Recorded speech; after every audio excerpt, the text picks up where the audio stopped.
It's Dio with Kerry Livgren of Kansas.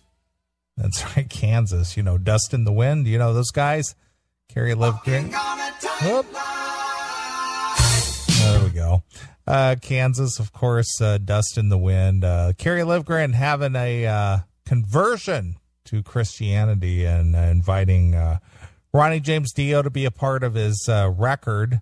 And I guess a lot of the diehard, born-again Christian types thought that that was blasphemy, allowing a devil worshiper like a Ronnie James Dio to be a part of his CD. But as you know, that's all subjective. You know, I got to be honest with you. When I was growing up, the hard rock, and this is not uncommon. A lot of people probably experienced this as well. That hard rock and metal was considered the devil's music, and it was just not. It was very frowned upon to listen to it or play it or whatever. And people had a legitimate fear of hard rock and metal, thinking that it was going to corrupt kids or people. But as time goes on, I would hope that we've learned a little bit from that it isn't the music that makes people do anything. It's their upbringing. It's their background. I like to think that my parents did a pretty good job bringing me up as a youngster. And even though I've enjoyed heavy metal and hard rock through my life, it's never made me do anything, and it's just funny that everybody's looking for some kind of a scapegoat that, the reason that this kid did this or they acted out this way is because of hard rock, heavy metal, rap, whatever the media is.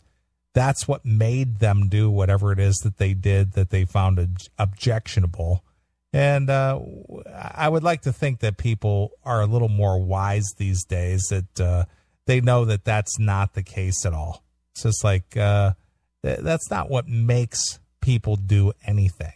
So I just find it funny. But anyway, there you go. Kerry Livgren catching a lot of flack from the born-again believers, thinking that having Ronnie James Dio sing a couple of songs on his record was blasphemy of some kind. But somehow he lived through it.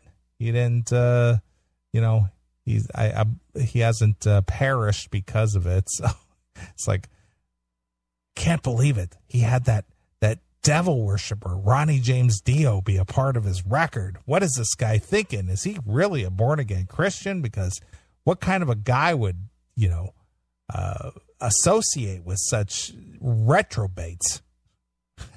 So it's kind of funny. But anyway, you guys have done a great job picking some Ronnie James Dio tunes here, and I'm sure we're going to play a few more through the evening. But a song that's kind of stuck in my head here, and something that we played on the show here a few weeks ago when we had Stephen Piercy on the show. Stephen is out he says he's got about 25 songs that he needs to finish, and he's going to release them, about once a month. And he's out on tour doing a whole solo tour date, since Rad has just kind of imploded.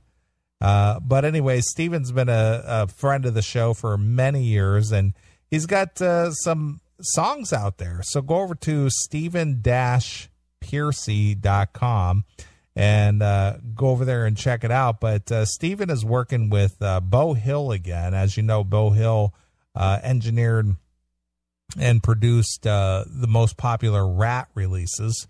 And Stephen is working with Beau Hill again, and believe me, you can definitely tell, because the songs that Stephen is turning out these days sounds so much like Rat, without Rat. It's unbelievable. So I want to play this tune here. It's called I Can't Take It. So Rat-like. It's just unbelievable.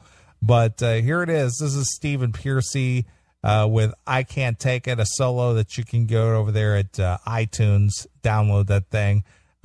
There's 3 songs available, brand new songs available right now, and go check them out. So here it is. It's Stephen Pearcy with I Can't Take It, exclusively here on your Classic Metal Show. Hi, this is Stephen Pearcy. We're going to go round and round on the Classic Metal Show.